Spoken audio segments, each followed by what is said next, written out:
That fresh produce stand there, that's a beauty. What do you listen to? My favorite murder podcast. Taggart and Torrance podcast. The produce stand. Fucking sexy. It's Martini Monday, and that means we are once again hanging out at the produce stand, podcast paying tribute to everything in the universe. The intro I wrote for you. Now, I know what you're thinking. There are many other Letterkenny podcasts out there, but this one is never 10 minutes early, thus we are late. I'm Al, your host, and joining me in the room as always is lovely Tanya, and online we have Squirrely Matt and the vivacious Victor, and joining us this week, she's a Canadian actor, a model, known for American Hangman, Junction Row, and Priscilla, but we all know and love her as McMurray's younger sister, Bonnie McMurray on Letterkenny. Please join me in making some noise for Kamilla Kowal. Wondrous! Oh my god! Oh my god! Oh my god! Wait! Oh my god! Oh my god! I regret nothing. Welcome to the produce stand, Kamilla. Thank you for having me. I'm so happy to be here. We are so happy to have you here. I love the energy you're bringing already. I know. It's about damn time. Yeah, I got my podcast face on and voice. So, where are you speaking to us from? I am currently in Sudbury, Oh. as we all know, as our fave place. We may be a bit biased, but that's where I was born and raised. So my family is still here, and I try to come back as much as I can. Nice. I mean, when you're not there, where are you? Usually down south, down in Toronto. Okay. It's funny you're saying south. Toronto is south. Like most of our listeners are like, isn't that way up in Canada still? Like, Yeah, I thought you were going to label something from the States. No. When I say I'm going down south to Toronto, when I say I'm out west, I'm in Vancouver. Yeah. And then anything outside of that is outside Canada land. That's my compass. Right. That's my compass. And there's kind of like a Bermuda Triangle that happens too sometimes. It's like home, work, cottage, you just... Right. Well, where would your cottage be? If you live in Sudbury, where's the cottage? So this is another thing as a Sudburyan that is a bit of a conversation. So we have camps. We have camps. Yeah. And if you are from down south, you have a cottage. Right. If you're from somewhere else, you may have a cabin, but I don't even know what that is. Yeah. So it's a camp. So for us, everything is kind of, it's funny. Our camps are like just on the outskirts of town for the most part. So, because when we talk about going to the cottage, it's probably like a 2-hour drive on the 400, and it's stop and go traffic. But for you, you just kind of hop, skip, and jump out. It still can be, but cottage country's growing out here, man. Yeah. Yeah. Like when you say like in your camp, are you on water at the camp, or is it okay? Yeah. For the most part, if someone's saying they're going to camp, they're on the water, unless it's like a hunting camp. And then it could be anywhere. Wide open spaces. Right. Yeah. And at this camp, is there like tents or is there a building? Are we still like, are we roughing it? Camps are cottages. Oh, okay. Cottages. Cottages. Gotcha. Okay. It's the same shit, but different pile, different Come on, names. it's not that bad, Tanya. Are you roughing it? No. Is this I do glamping? like to camp in tents. I did that I'd say like 3 years ago, but I have really bad vision. I wear contacts all the time. Right. And I decided to camp on a dock. Oh. Yeah. Oh, You didn't. That's a way to wake up. Yeah. A hell of a way to wake up and remind yourself that you're mortal for sure. Yikes. Damn.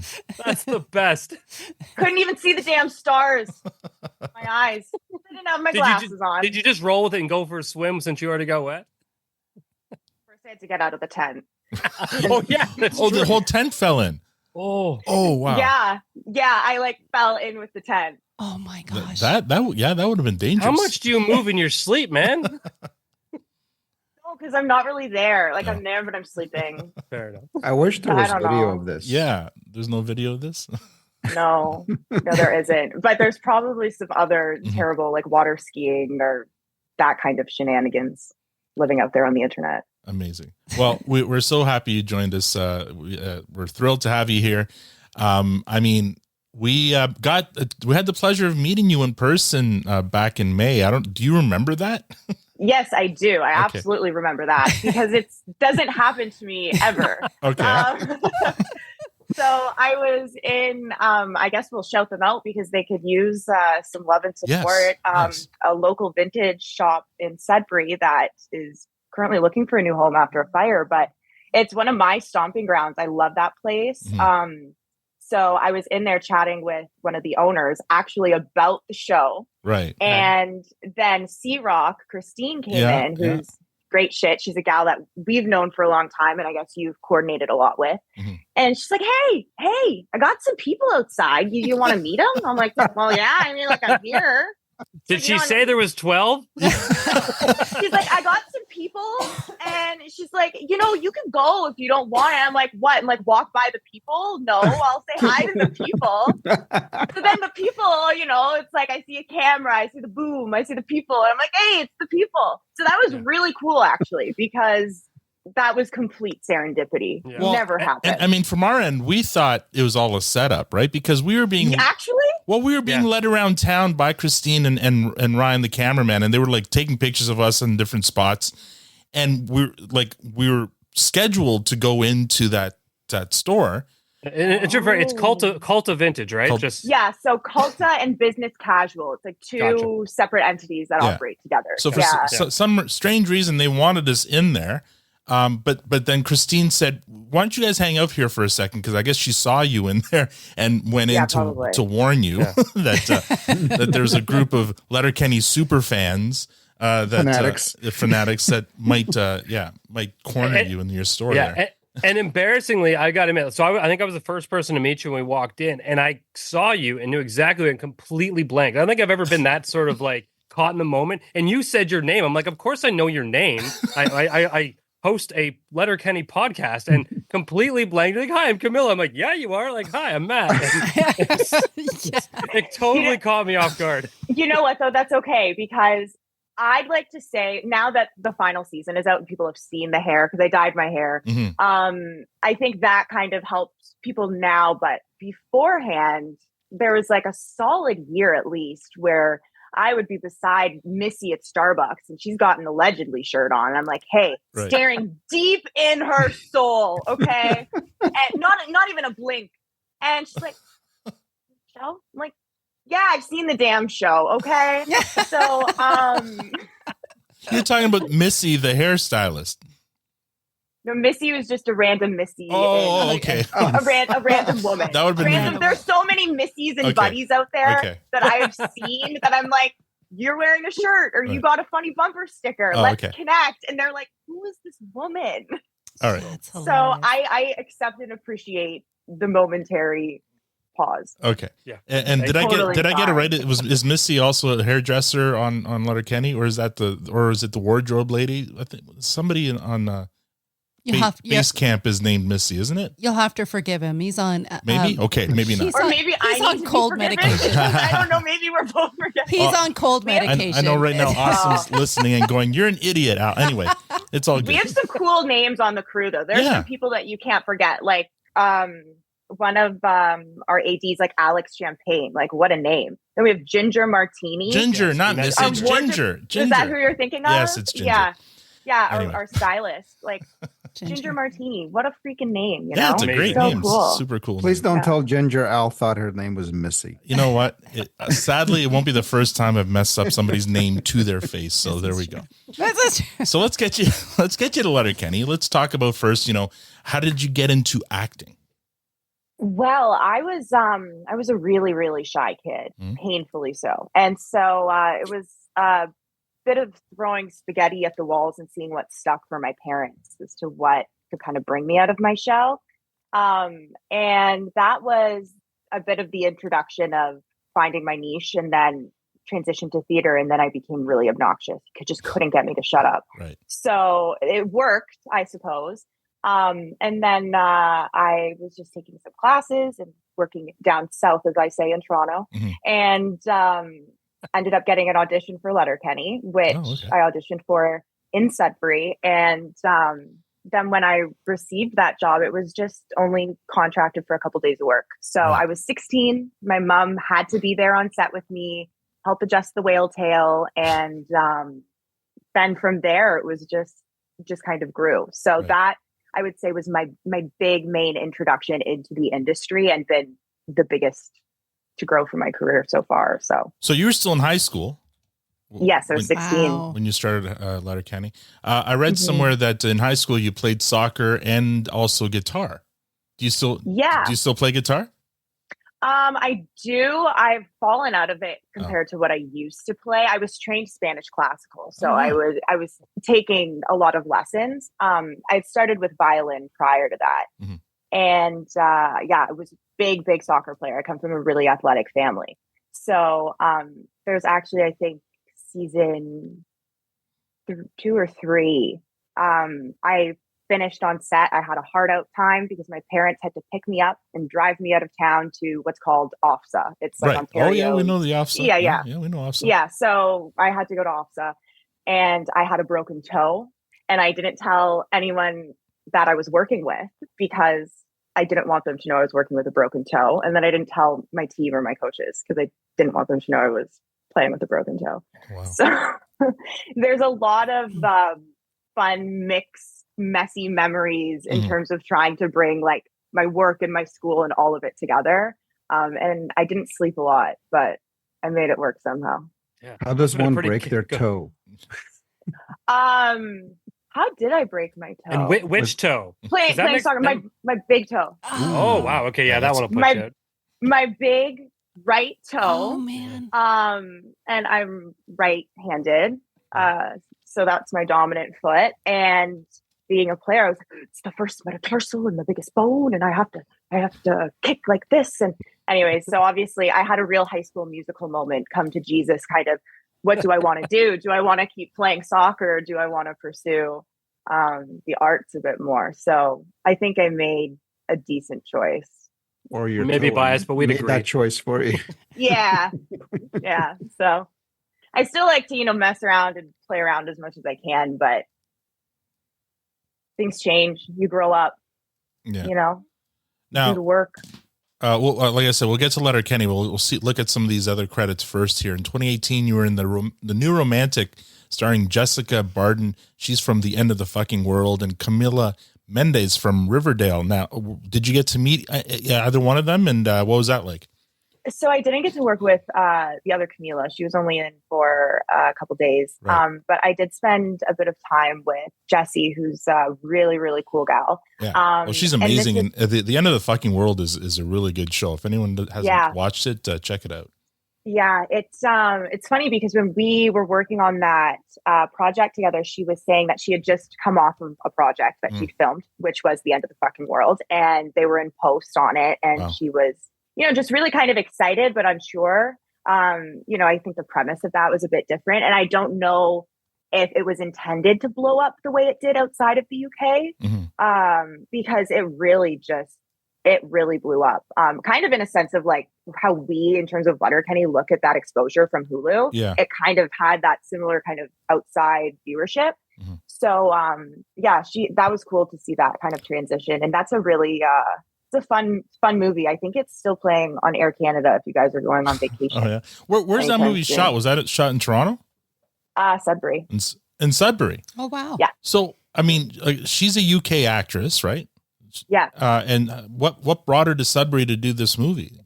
So it's really interesting, especially as somebody from Canada in this industry, that has worked predominantly in the Canadian industry. Yeah. You really see what has been coined the term as Canucksploitation, which it goes a lot further, but essentially there are so many films, there's so many projects that you see, so many that are Canadian. And, it just comes out, it doesn't come out in the wash or whatever the case may be. But the talent, the crew, the locations, all of it is happening here. And, it's just getting stamped and released from the US. So, it was likely just, there's a lot of in the nitty gritty grants and things like that. It's pretty attractive to film in Canada, especially in the North. So probably something to do with that, but I'm sure it was a bit of getting used to for her for a minute. So I think for everybody, especially in the winter. Since you were still smack dab in the middle of high school when you were doing Letterkenny and you're doing New Romantics and so on and so forth, because it is Sudbury and because there is so much of an industry happening there, were your classmates impressed, or were they all like, big deal, I'm also on a show next weekend or something? Like, I mean, I don't know. I think kids are weird, and That's fair. Yeah, That's kind. I think it also. I'll say it verbatim. My Chemical Romance didn't lie. Teenagers scare the living shit out of me. Right. They did then, they still do. But I had like good friends that were, thought it was really cool, but it was kind of like weird. Mm-hmm. But that was okay because I like doing the weird thing, and I think people get mad when you do cool shit, and it shouldn't stop you either way. So yeah. Absolutely. My teachers were really receptive to it, especially as I went into post-secondary as well. I have an English degree, so anytime I was always very transparent about it. So whenever I would share that with a professor, they would be so excited because they'd say it's for the art. And right. Absolutely. And I think like historically at schools, the arts often get from all the others kind of get almost laughed at. And so I never understood it, and then they're laughing until they're not, right? And then they realize like, oh, wait, now it's cool because you've done something with it. Well, yeah, you had to work your ass off doing those other things that you laughed at to now do something of stature. Like but nothing's cool when you're a kid, right? Or when you're a teenager. Like nothing is cool. Everything is so painfully embarrassing, even if you really want it to be cool. So That's fair. I think also with the arts, like it's they're kind of dream professions, right? People don't really realistically consider that you'll ever be successful in the arts, right? You'll either kind of be busking it or you'll be a star, and there's nothing in between. And so people kind of dismiss it, right? Because it's like, come back to me when you have something serious to say. Yeah, I think coming from the environment that I'm in, being in Northern Ontario, we growing up would look more to sports, more to like hockey or things that are, even though that is still such, a difficult journey, it's more feasible. It's a really interesting kind of perspective to think of. Whereas that's one thing that I really like to try to drive home, especially to young artists or people that are, maybe somewhere that isn't, a huge city hub, that you can find avenues and you can find pockets, you can find your people and your industry anywhere. You can, and there's a huge testament to that, to the growing industry in Sudbury, even from when Letterkenny started. It's just, it's really, really propelled. The path for sports is more well-defined, right? Because you play in school, then you go on to either the minor leagues or college sports. And then maybe if you're good enough, you become a pro.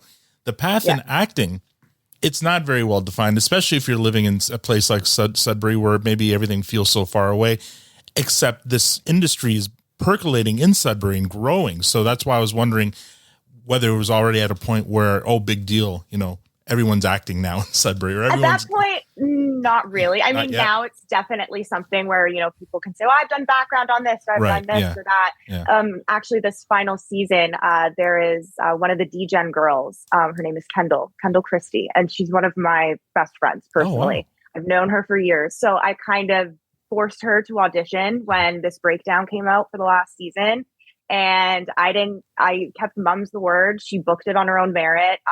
She's fantastic, but she's not an actor, but now she is. And she's realized, this is maybe a cool path. And I think the ability to open people's eyes, like community over competition, especially with something like this, like what's meant for me isn't meant for you, isn't meant for them. Yeah. And to see anybody else, I think to embrace that.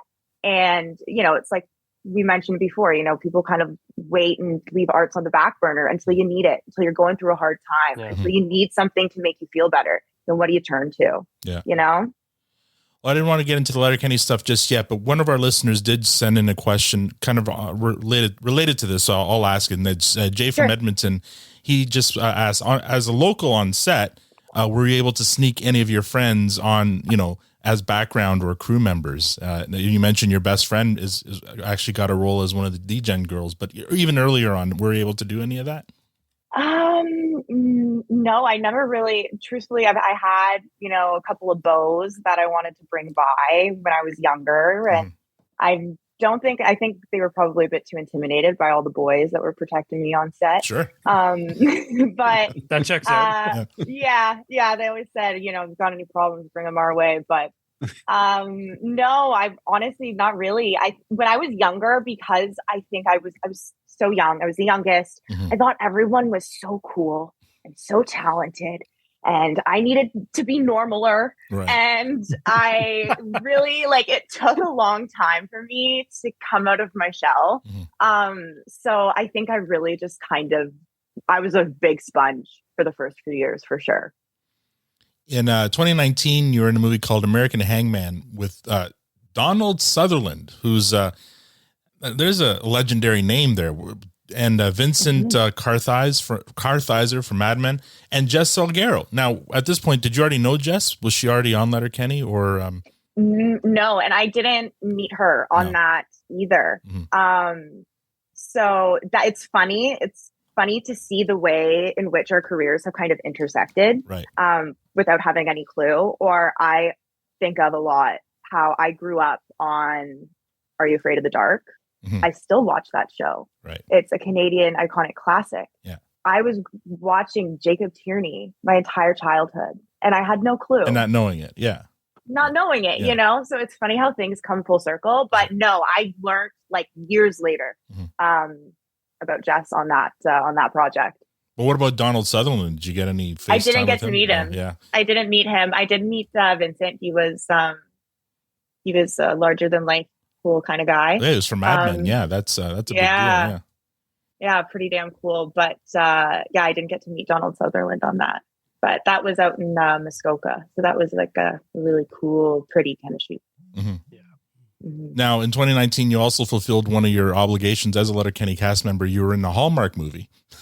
It seems like all your fellow cast members need to be on a Hallmark movie, Winter Love Story in 2019. Can you talk about that at all? So I love Hallmark. I think it's great. But it's really interesting when you work on something like Letterkenny and you're such a well-oiled machine with the cast and the crew. And it was just a different pace. Sure. So it was something I really wasn't used to.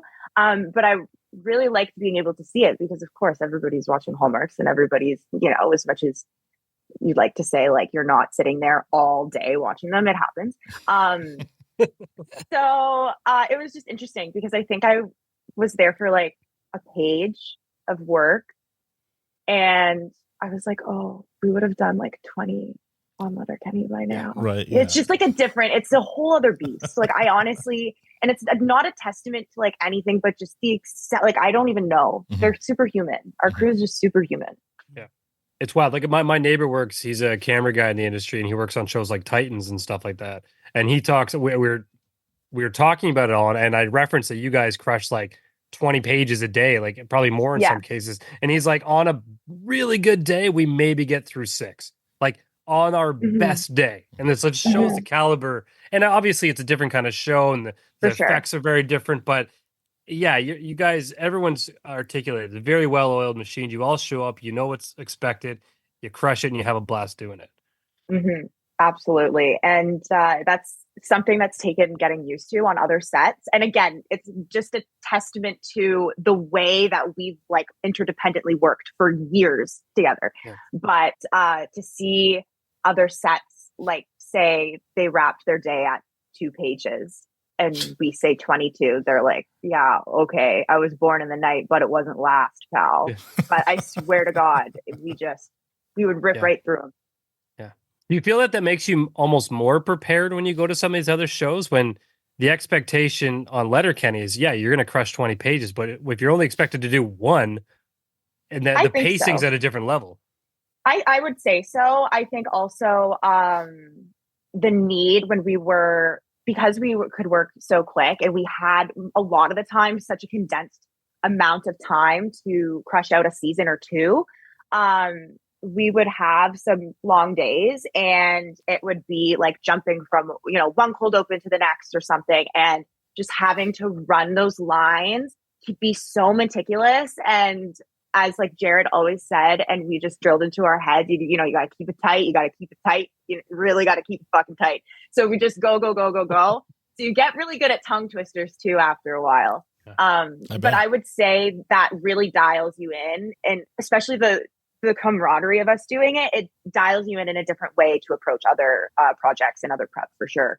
By the way, feel free to give us your Jared impression. We've had it from other cast members. So if you have one, now's your chance to give your Jared Kiso impression. I don't know if I can do it. Okay. I think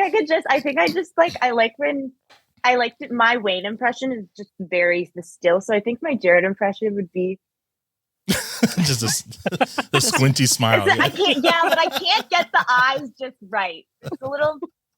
Our listeners are missing out so hard right now. With your permission, I might just post a little video snippet of that. Yeah. That's the thumbnail. That's it. That's amazing. I'm still working on it, but I'm settled with that one. There you go.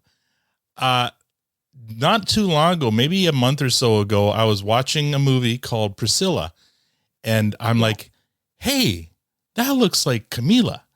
I'm like, "Is it?" And I checked out IMDb. I'm like, "Oh my god, you're in the Elvis movie, directed by Sofia Coppola." I mean, talk about a big deal. How'd you get it, first of all? Well, coming off the heels of Letterkenny, you know, such a bittersweet time because, you know, we just love this damn thing so much. You guys know, we all love it. So, you know, just feeling like, okay, so the next time I go to work is not going to be with all these people that I, you know, I'm used to. It's not going to be like going home really. Yeah. So that was the first project that I jumped onto afterwards. So the audition process for that was pretty quick. It was just because it's a small role, but it was an improv audition actually. So that was a fun way to kind of exercise those muscles in a way that's, you know, quite different from Letterkenny being, you know, a period piece, and Sofia Coppola. It's just so introspective. So I actually had to do that audition very quickly in a pinch with my mom. So we did some improv together and we flirted naturally. And then I booked that one, which was really cool. Lots of detail went into every aspect of processing. Everything from the undergarments were true vintage. It was incredible. The wardrobe was incredible. Styling was fantastic. I had to wear a wig, and they could just look at your head and they could just tell what was going to like suit you, the colors, everything. So it was definitely a different world. And I love Sofia Coppola. I have for a long time. So if I were to tell myself, you know, 10 years ago that I had that experience, it's a big deal. I would have been worried about a light bulb off upstairs. So it was definitely cool. Where was that shot? Toronto. Was it in Toronto? One was shot in Toronto. Yeah, they built an incredible Graceland set. It was massive. Oh, so that was a set. That backyard party was a set. Oh, all of that was a set. Yeah. Yeah, everything. It was all built on a big soundstage in Mississauga. Oh, wow. So yeah, the level of detail on that set was beyond. But also because of that level of detail, it was locked pretty tight. So I don't have any of the secret snaps to look back on, unfortunately. That's too bad. Yeah. But what an experience. Yeah, it must have been a great experience. I mean, big deal movie, because I mean, Priscilla herself was involved in it, right? As a producer or something, or? Yes. I don't believe she was around on set. Unfortunately, that was probably quite a trying time for her, like her daughter's passing as well when we were in production with that. It was really cool to see, again, as somebody from little old Sudbury, that to be in a room with Sofia Coppola and Philippe Dessourdes, who's, you know, an Oscar winning cinematographer, and to see the ways in which they work is definitely special. Right, Another fun moment. It was like a mostly female crew too, right? Yeah. Yeah. And to see the way, and it's really cool on Letterkenny because to have Jacob direct every single episode is so badass. Right. You know, I don't think people outside of our industry really understand that. But then to see the way on the opposite end of the spectrum for Priscilla, to see the way that Sophia could so subtly command the room and be so certain in her choices, and like the collaboration in that sense where, you know, she had such a clear vision. So Coppola coded was really damn cool to witness, for sure. Were you able to like pick up any pointers? Is it like, is directing something you might be interested in doing one day, or? I don't know about directing per se. I would say maybe more writing. I wouldn't discount anything. I still feel like I'm fresh out of the acting womb, the artistry womb. I feel like I'm learning so much that I don't want to say yes or no really to anything. But just to see the way, I think it's important to understand the interdependence of all the aspects of what you're doing, and like why I, as an actor, need that random person in the corner that, you know, like maybe doesn't say anything all day when they're holding something really heavy and they don't move. Like, why is that important to me? And like, why do I need that? And like, you know, there's so much that goes into it. I think just being able to have value for every part just makes you better and makes you able to work better with other people. Sure. Yeah, makes sense. All right, let's get you to the Letterkenny then. So you're 16, you're in high school, and you said you're working in the city as well, though. What were you doing? Some modeling or something, or? I was, so I started with like commercial stuff. Like commercial work and like print and that kind of thing in Toronto. But in high school, like I worked as a barista. Okay. I had like a normal job throughout all of high school and university. Letterkenny. Did you have an agent then that called you up and said, hey, there's this thing being shot in Sudbury, you might want to look at this? Yeah, my poor parents, when I was in high school, would drive me to Toronto for an audition, and then I would have one the next day, so then we would just stay. Then we would go home, but then there was one the following day. So good for them. That's amazing though. Like, good for them. As I've grown up and matured and see, you know, that shocking moment where you realize your parents are also people.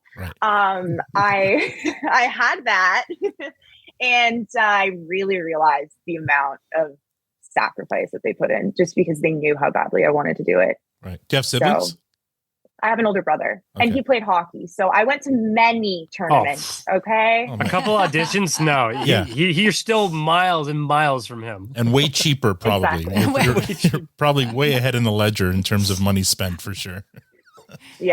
So, I had an agent consistently. I just kind of, even as I went into university, because I didn't really know how to navigate that. And truthfully, I loved learning. I loved school. But I just felt I needed to go through the motions. I felt if I didn't do it then, I probably never would, which isn't really a bad thing. Like, I mean, it was what it was, but I just kind of felt I wanted to do that. So I kind of took a step back as well from auditioning and stuck with Letterkenny. But it's interesting because I wasn't intending on staying in Sudbury. So I had accepted my offer to go to U of T in Toronto, and Letterkenny is what kept me around. Because if I wasn't in town and I was out of town for school, I wouldn't have been able to come back to work. So I kind of made that choice. And then so you auditioned. Is there anything? Can you remember that audition? Like, was there anything interesting that you had to do for the audition? I remember it was the first scene that we see with Bonnie. In the convenience store. Yes, with the ice, and she forgot to scan it. And I remember being nervous and feeling like I remember fumbling a word. And in my brain, I was like, oh my God, you're so dumb. Oh my God. And then I left and I'm like, oh my God, I don't feel good about that at all.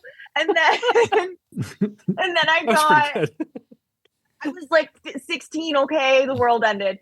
And then I got an email and it said booked. And I said, what the heck did that mean? And I had booked it. So I was like, oh, okay. That's cool. And then I remember Jared saying he had watched my tape and he had liked it. And obviously it was a good feeling. And ever since then, he's like the best cheerleader. And it's very strange. It's almost like he can tell if you aren't feeling like hundo P on something, and he just will like that text comes through at 7 p.m. and he's like, "That was great shit today." And you're like, "Oh, What a guy. yeah, what a guy." Wow.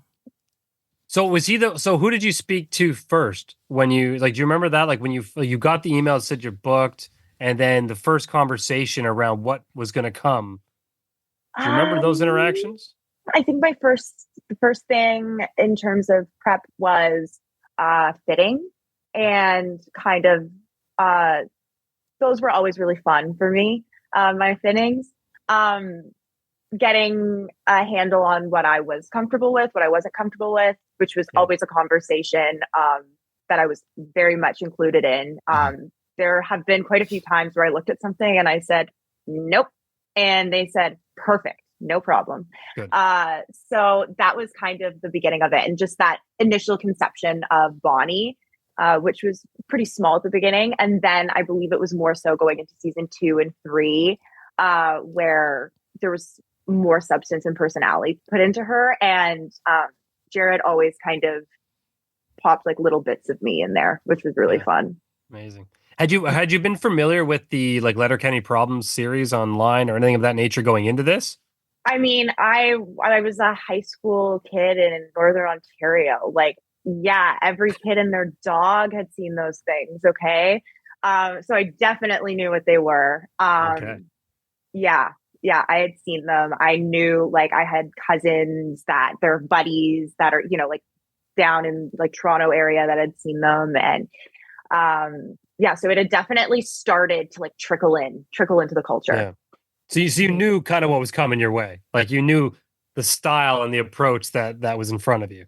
Honestly, I had a slight inkling, but I really didn't, especially because with the audition scene that I did, it was kind of so different and nuanced, and it wasn't this like cold open sort of thing. So I was still pleasantly surprised by what was coming my way, I would say. Had an idea for the flavor, but was it just a pure coincidence that you're from Sudbury and the show's in Sudbury, or do you think that there's like, I'm just wondering, if this show was taking place in Toronto or some suburb in BC, right? Like, I'm wondering, that connection, is it serendipitous or is it more than that? I don't know. I would like to think that it is because of how incredible and awesome I am. Yeah, you are. Own it.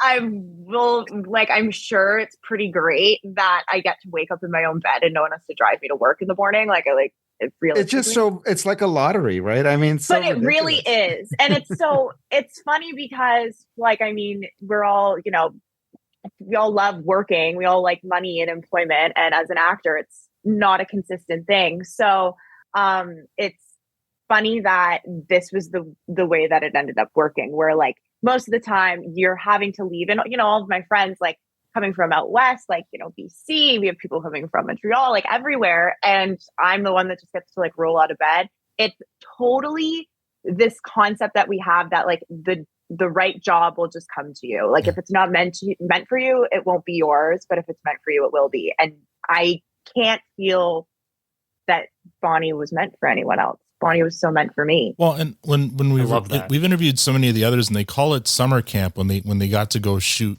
Letterkenny, but for you it was just home, right? It was just I went across town. Yeah. Do you feel like maybe you missed out on a bit of that, or is it because you were too young anyway to hang out with them at the bars afterwards or whatever? You couldn't really do that's kind of the thing. I mean, I think sometimes that maybe, I missed out on some fun stuff towards the beginning, but I was so young anyways that I wouldn't have been able to go to the bar. And I was still just, like I was thinking about like prom and my homework and stuff. So I think it's nice the way that like it's grown and transitioned as I've gotten older. Like we have a bit of a joke. Like I think Evan would say to me, like, he raised me. He's so happy to have raised me because, like I went from being this little kid to all of a sudden being like, okay, guys, I'm ready to be fun and part of it now. So. And they're also over it by then, right? And they're like, but like, you're the cool one now. Like, and I'm like, no, you're cool. But I'm good at giving like the restaurant recommendations and Right. stuff, or yeah. the secret little pockets in town that like cool hikes, things like that. All right. Well, you brought this up, Joey from Colorado. As a native or local to Sudbury, what spots did you show the rest of the crew and cast, and what are must-see stops in Sudbury? I mean, obviously a must-see stop is Pepe's. We all know that, but I can't say I showed that to everybody, obviously, because I didn't. Right. One of my favorite restaurants here is called Pat and Mario's. Okay. P&M's Cucina is what I think it's now rebranded as. So that's kind of like a Greek Italian fusion. It's like always busy, always loud and happy. We have great fish and chips in Killarney. That is like a bit of a drive, like 40-ish minutes out of town, but it's a necessary one. What else did I show them? Well, Little Montreal is great for karaoke. Yeah, we closed that one out. Yeah. I don't remember the tail end of that night, but I was there. I remember every time I've done karaoke at Little Montreal because I've been sober. And that's awful because I've made some really questionable sober choices. No one wants to listen to Bohemian Rhapsody after the second minute. I would have been up there rocking it with you, though. Just saying. Crazy Rap by Afro Man? Oh, jeez. No. Just said that on the internet. He has another song? Yeah. All right. So... That also takes care of Jeff from Maine's question. He was looking for three less touristy places because he is planning a trip to Sudbury soon. So, but he's been there before, so he's already done the Pepe's and the Little Montreal and all that stuff. So if there's anything, Science North. So if there's anything maybe off the beaten path, I would say I don't want to like. Well, there's a street. I don't know. Do you guys think it's okay to say like where the strip is that they would see really the sights? Absolutely. Yeah, of course. Yeah. So like there's out of on your way out of town one way. So there's Dupuis Drive, which is where you're going to find McMurray's, which is a really, really actually cool place. Were you guys out there when you were here? I don't know about that one. No, that doesn't ring a bell. It's like, I don't know if it's like a single family that lives there, but it is like just like a bustling, huge farm, like land. They've so you the McMurray's farm, you mean the ranch house? Yeah, beautiful. Yeah, okay. So that's just down Dupuis and right the corner of the road from Dupuis and Cote Boulevard. Mm-hmm. Cote Boulevard is where you find the farm. Right. We've been there. And you can see it for people that are like driving and trying to find it. If you look to the side, you see the white and the green, and you can see the barn. So that is something that would be for sure cool to see. He's already mapped it out, I'm sure, listening to this. Probably. Don't go up the lane, though, people. Don't go up the lane. We had a fantastic time up there. I mean, I feel like it's like a bit of a hidden gem, but we closed out 84 Station a couple times. That is a cool spot. Yeah, we love that so spot. Unique, so interesting, and it feels like I kept describing this like your buddy's basement. Like it's like they had beer sitting in with coolers. The coolers. Like, come on. And the bars are made of just 2x4s. That place, I think I went there one time because they have a bunch of board games and cards and stuff. I think I played like solitaire and like didn't realize I was sitting there by myself for like 3 hours one time. But there was always a beer in front of me, and I think that's how they get you. That's how they get you. Yeah. YYZ Gord, he said he loved you in Uncle Eddie's Trust, and I feel like that's kind of your coming out episode, maybe. That he wants to know, what's your favorite episode for your character?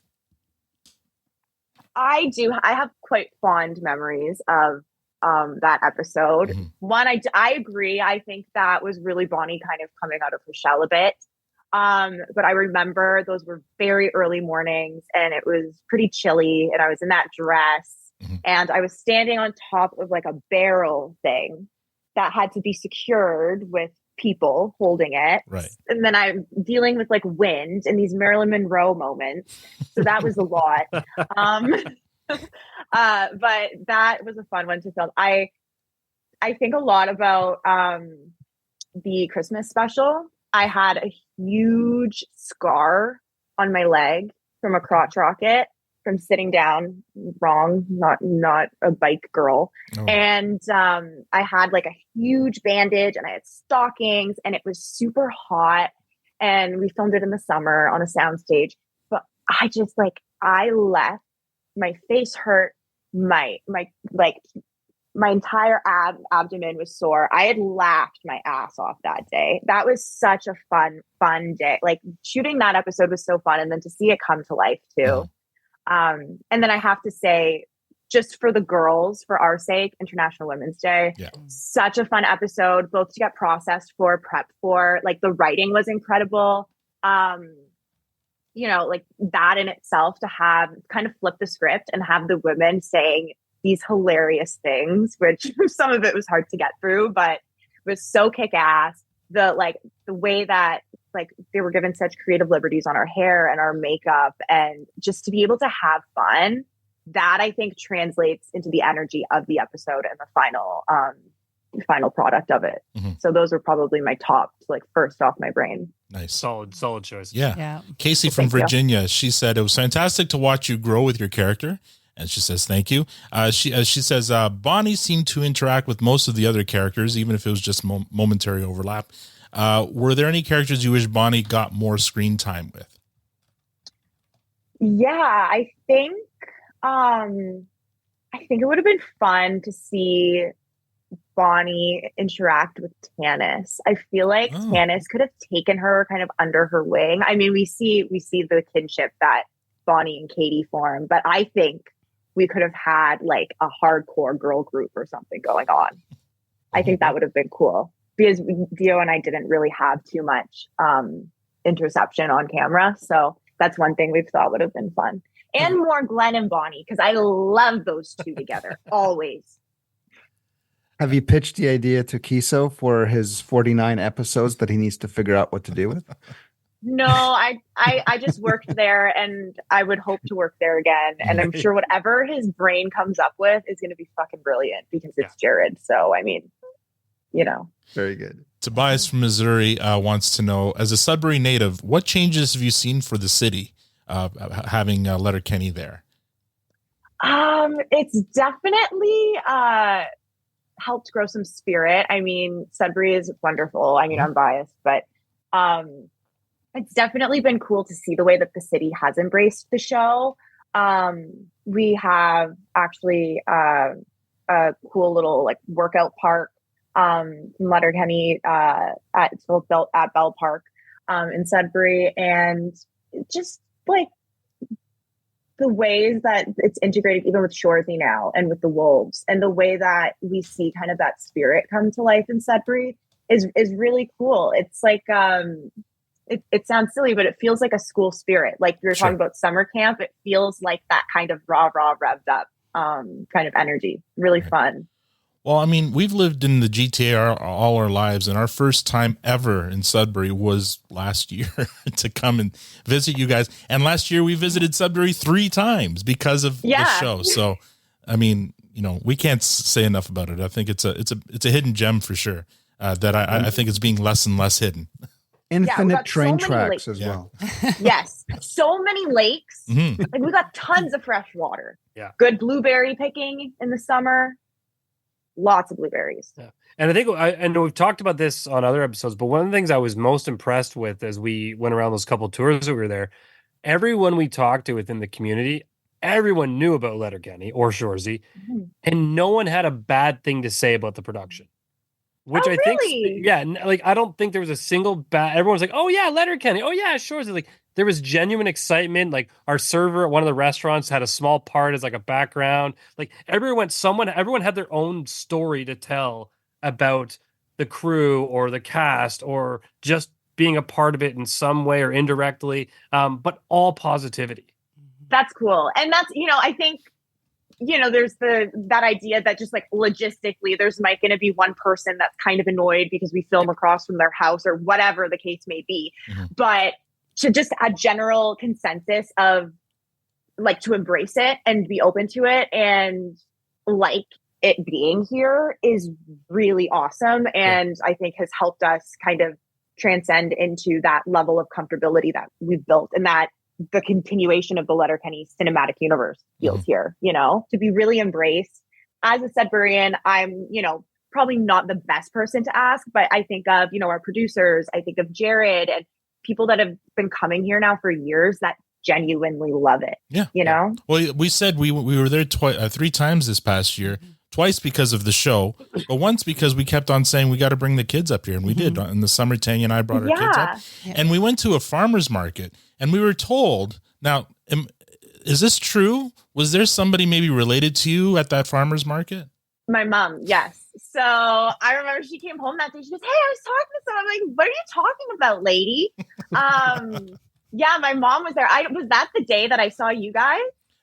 No, this is some. So we didn't approach because I didn't know which one was your mom, so I didn't approach it. But okay. I think one of our party when we were there. No, at Science North. Oh, Science North. Science so yeah, North, so that was the previous time when we were there with K Rock or C Rock. Sorry, C-Rock. not K Rock.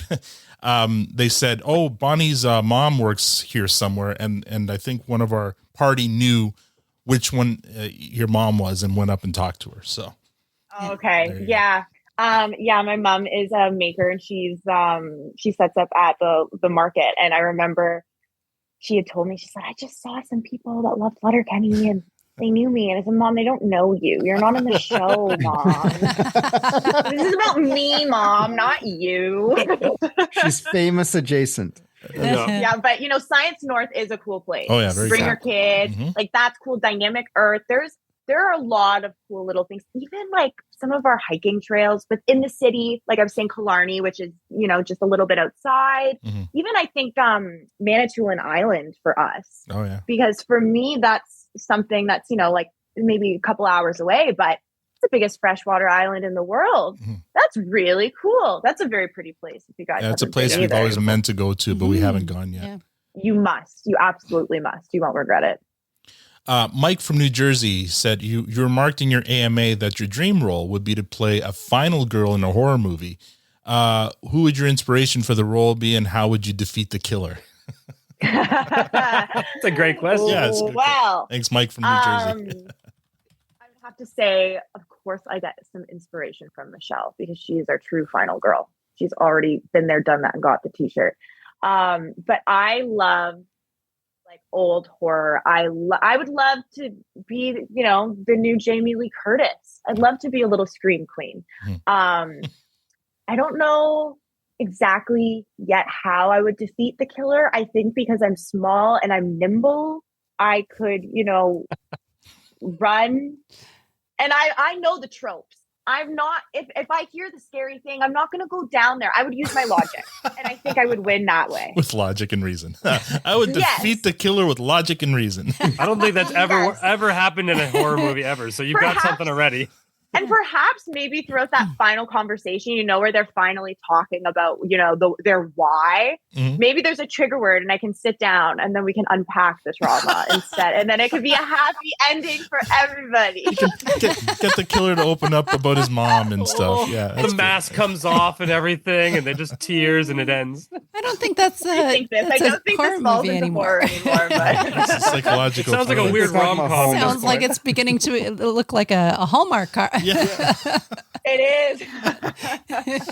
Jez from Perth, Australia. He says, aside from maybe Alex McCooey, your character must have one of the most iconic introductions into scenes, which I'm sure gets used in public a lot. What is your response to this, and does it get overused, or is it still charming, or a bit of both? I really don't hear that in person ever. It's amazing. Like I've heard you say that before in like on your TikTok and in other interviews. How do people not like just whenever you walk into a room?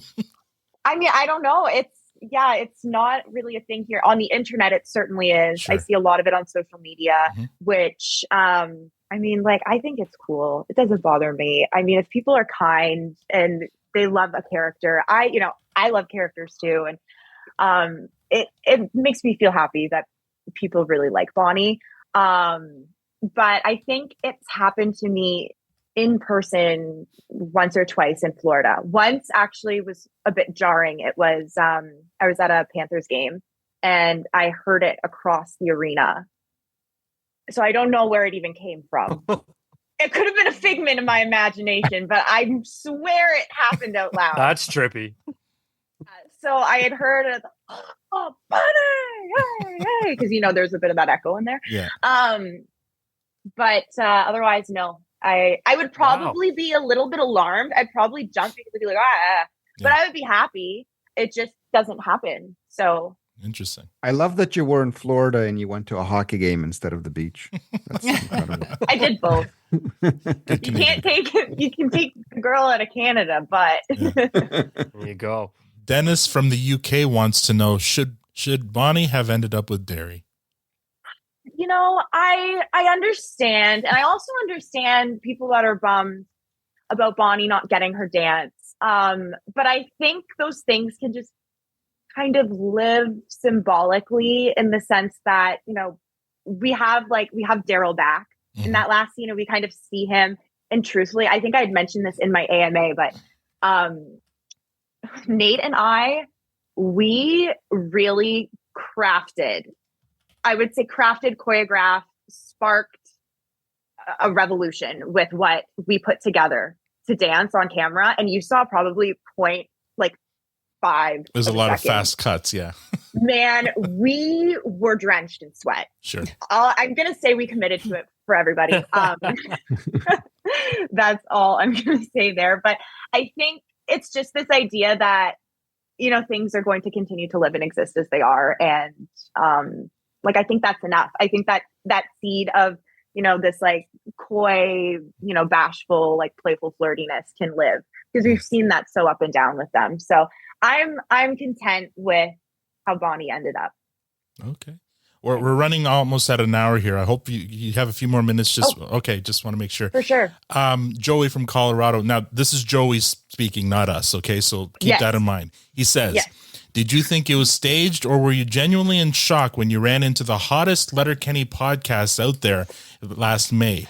If you could ask the greatest Letterkenny universe podcast one question, what would it be? That's from Joey from Colorado. I swear to God, we had nothing to do with that. Joey.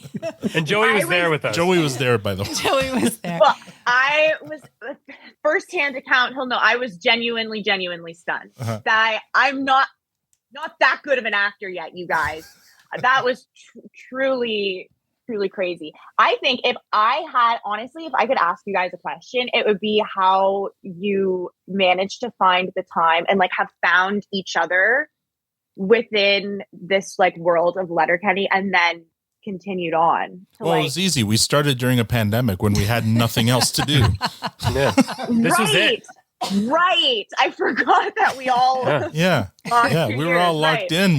This was our social interaction every week. Yeah. And then when we were sequestered to do this. Yeah. And when the pandemic ended, we felt obliged to continue. But And very early into this show, we started building the community through private DM chats on Twitter at the time, and now onto Discord. And that's when the extended family just grew. Right. So the people you all saw in Sudbury, they're good friends of ours at this point. That was the first time we had ever hung out in person, most of us. Yeah. But we spent a whole weekend in Sudbury, but it was like us hanging out with our best friends. That is so cool. It was all centered around the show. Yeah. That is so awesome. Final listener, it's not even a question, just a comment. He says, no questions, just high praise for a talented actress jumping onto a show and stealing every scene with her wit and charm. Can't wait to see what she's working on next. That's from our buddy Justin in the UK. So I'm blushing, Justin. Amazing. So I know, because we now know, and we kind of knew at the time, but when we were there the first time in Sudbury, we got to tour all the sets, the farmhouse kitchen, the Skids basement, and it was all still dressed because we were there the day after season 12 wrapped. Right. We had no clue, obviously, that was the last season. But we had some inkling, and we had some hints worth dropped, and so we were,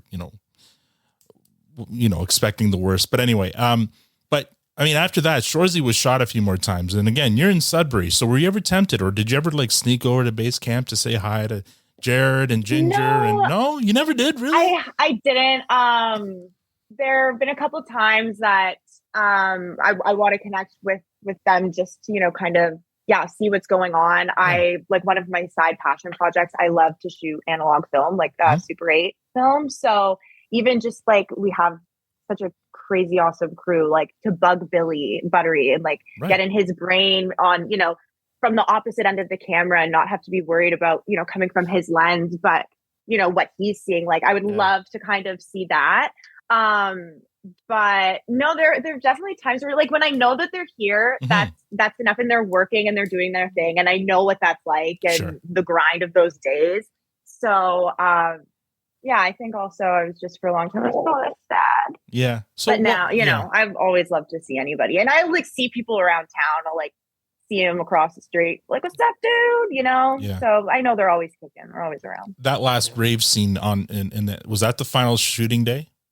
No, we shot that. I think we had 4 or 5 days left. Okay. It wasn't the final. It was very close to the end, but it was not the final day, and that was intentionally scheduled as such because we knew it was, even on the last day. The last thing we shot was the scene with the smoke in the basement where we're kind of all going around. Right. So Bonnie and Tyson are dancing together. Yeah. And Studios, I remember as we were about to start rolling, Jay Burton kept making little jokes at me because he's also a Sudbury guy, so I know him really, really well. Yeah. And he kept saying, crying. And I was crying, and I was like dancing, and I'm like, please be quiet. I'm not singing. What an ass, just poking you. Just razzing me. So that was the final scene we shot. Especially with the rave scene with breaking the fourth wall. Yeah. The skid, the thank you. I would have been a puddle if I had to go home and never come back after that. Yeah. Olé. Yeah, that was so powerful. It was powerful, but I also love that. I mean, you brought back Kelly and Jess, and I mean, you brought back a bunch of people just for that scene. So that's why I was wondering whether it was the last day or not. Was it all shot in one day? For like the rave stuff specifically, yeah. I think we crushed that out pretty quick. I think it was a couple days, and then we were able to get some coverage of people as needed while they were there. Yeah. Because that's the other thing too. We have such like awesome people that they're, you know, working on other shows. So it's hard to get everybody at the same time. Jess Salguero wasn't anywhere in that last season except for the last scene. Kelly McCormick, Melly Scrofano. So they all just came for that last scene. Yeah. And I think also, I mean, they've been part of it like for so long too. Right. I think if given that opportunity, I would like to think that they, you know, we're 100% in for that. It's always nice to, even though like you kind of make the joke, you know, like when we had announced it, and especially my Instagram comments, everything like, you know, you will live on forever. I'm not dying. I, as a human, I'm still here, you know, like we're all still kicking and we're there to restream, but to be able to kind of have that goodbye in that environment, I think was important, even though, you know, the relationships continue, but that little bubble to be able to be present in it for a final time, I think was super special for everybody. How was that rap party? Hell of a good time. Amazing. Yeah, it was a great time. Do you have any other questions? I just want to say thank you so much for sharing your time with us. This has been absolutely wonderful to listen to you and to hear all of the wonderful stories and messages that you have. What are you hoping for next? What's the next 5 years for you look like? Oh, geez. I mean, in 5 years, I'll be 30. So I don't know what that means for me.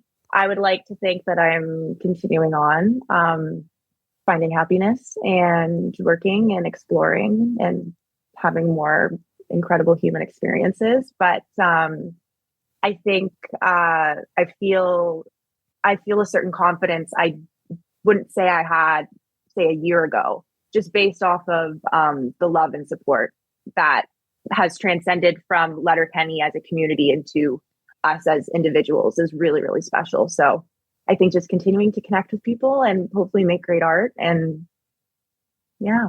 We look forward to everything that you have to come for sure. Yeah, let us know, and we will be your loudspeaker. We will send the message out far and wide to our listeners. Victor, absolutely. Any questions? Yeah. Well, first, I don't know how we got through the chat without mentioning your. If it really happened, I mean, this is what I read: is that you won your Miss Sudbury beauty pageant. So 2020. So maybe to embarrass you a little Congratulations. bit with that one. When you were like what? Like you must have been just like a young teen or something. I'll clarify this. I was Miss Teen Sudbury. I don't remember the year. And then I was Miss Sudbury in 2012. Okay. And I don't know if they ever recrowned Miss Sudbury. I might still be Miss Sudbury. That's incredible. Well, if you didn't, I have no idea. if you didn't have to go to a ceremony and pass off the crown, then yeah, you're still the Yours. queen. You're still the You're queen. still the queen. That's incredible. I'm glad I asked. That's fantastic. Long may So- you reign. Wow. We're in the presence of. Yeah. So 5 years Like- from now, you're still going to be the queen of Sudbury. Yeah. The dictator, yes. Yeah. Right. Love it. So, it's getting dark now. So, first of all, your energy is incredible. I just want to put that out there. It's infectious, and I think those that are close to you are very lucky to have you in their group. So for those out there that are just in love with you as a character, the character of Bonnie, maybe you could kind of share a little bit. Is there any part of that character that's similar to you in real life, and maybe how are you very different from Bonnie? Yeah, there's definitely little parts of Bonnie that coincide with me. I think one thing I'd say, Bonnie is probably a bit more outgoing and forward than I am. Truthfully, I can be a bit shy in my day to day. But I think there are fun little aspects to Bonnie. She's always there. She is 100%. Someone needs Bonnie. She's there. The true essence of Letterkenny is, of course, as well. But she's she's ready to go 100% of the time. If she's doing something, she's giving her 100%. She's gonna narrate something. You best believe there's a fake audience there, and she's talking. She's gonna make sure everybody knows the rules. But parts of Bonnie that I think really coincide with me are just the little ways that I was able to bring myself to Bonnie.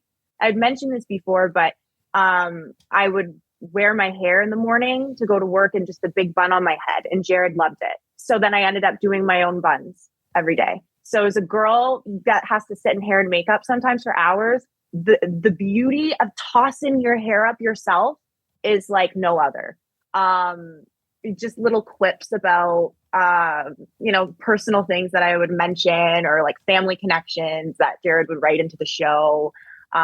Wearing my own jewelry and all my own like weird little things that became part of my costume year and year and year over was just like a great way to embody her within me. That's fantastic.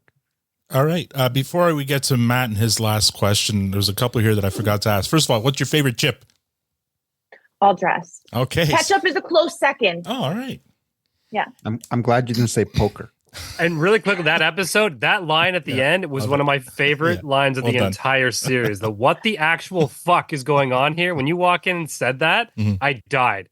So it's funny because people always say, especially because I had posted that clip to promote when the season came out, and people are asking because I guess the bag is kind of shaking a little bit. I'm like shaking the bag. So people are like, what's wrong? Are you nervous? I'm like, I'm eating chips. I'm having the time of my life. I actually would eat them. Like I would never use a spit bucket because like you're giving me a bag of chips. What do you think? Okay. So I was like, they would cut and I would like walk back to my mark. I was just eating chips for like 2-3 hours. So my hands are all, I'm like trying to hold stuff. I'm trying to work. So, yeah, it was great to say. Great day. I left really full that They day. had to increase the chip budget for that episode. Yeah. Eh? Yeah, And yeah. Victor will find this interesting here. In the episode In It to Win It, Bonnie makes a bet that John Tavares will have a slow start when he joined the Toronto Maple Leafs. And you also list John Tavares Foundation as one of your favorite charities. Why am I bringing up John Tavares so much? He is my cousin. So that would be like one of the fun little things that Jared would bring into the show. Obviously, like we have some true hockey guys on the show. Yeah. So it came up in conversation a lot. I in turn also, I love hockey. So that was always like a fun little thing that we would talk about. And then I remember getting that script and saying, "You little bugger." So Well, he couldn't let that one fly. I mean, so when you found out John was signing in Toronto, were you excited? Were you? Oh, absolutely. Yeah. I mean, well, he had a fantastic tenure in New York on the island. So lots to be proud of. And for him to be able to come home, I think was really special. Mm-hmm. He's, so his mom's side of the family is from Sudbury. Oh, okay. And so he grew up down south and me down south in Toronto, Mississauga. So I think it was probably a nice homecoming for him. Sure. Start his family and keep his roots. Does he watch the show? And if so, what did he think of that line? I don't know if he watches it like religiously, but I know he's definitely seen it, and that gave him a chuckle. I told him, I gave him a heads up. I said, "You're getting a shout out, boy."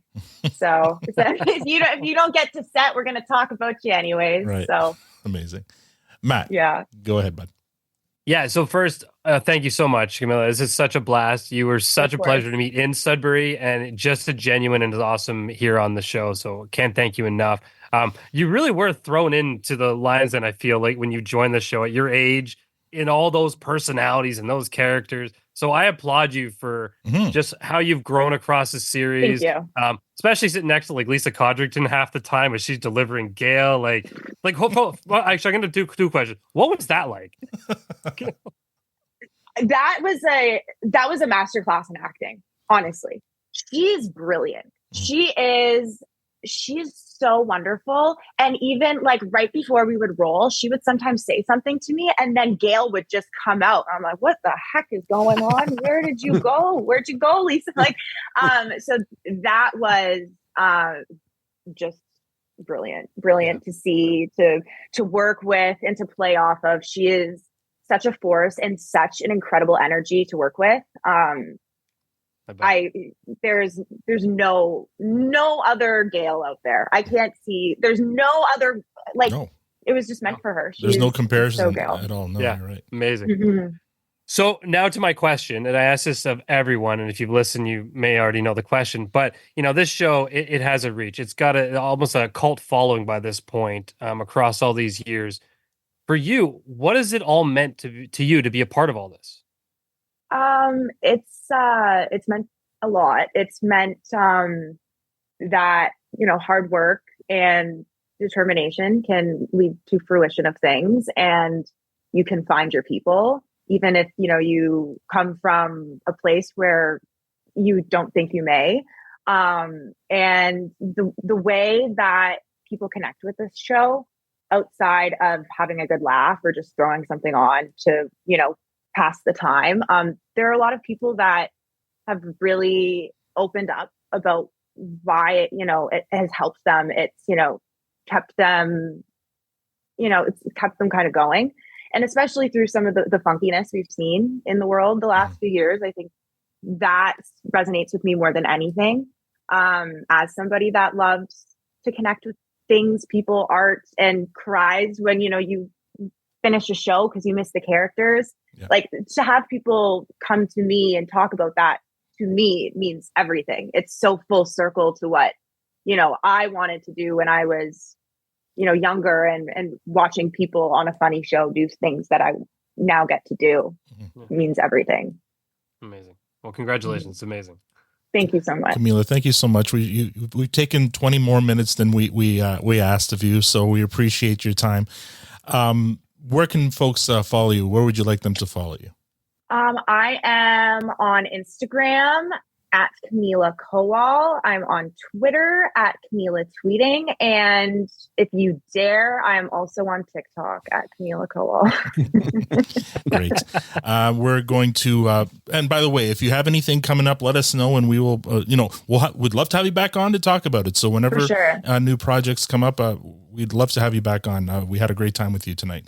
If you ever find from the rooftops when I can. Yes. And if you ever find yourself in the South, in Toronto, please let us know, because we have big deck energy over at Matt's place. So we'd love to have you. And yes. And have a live recording. That would be fun. Yeah. That would be so cool. Yeah. Let's do that. Yeah. So like let a us know. patio beers or something. Absolutely. Let us know when you can do that, when you're coming down south. It's so weird to And we'll hook it up. I'm going to use that from now on. I know, right?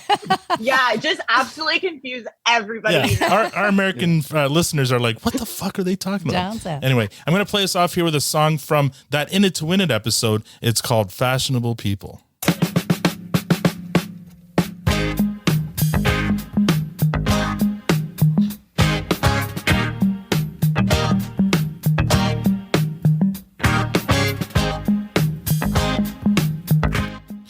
And that's all we have for this episode. If you'd like to support the podcast, please tell a friend. Also follow us on most social media outlets at ProTestantPod. Thank you for joining us. Now we're going to go hang out with our new friend Kamilla. On behalf of Kamilla, Tanya, Matt, Victor, and myself, thank you for listening and have a great week.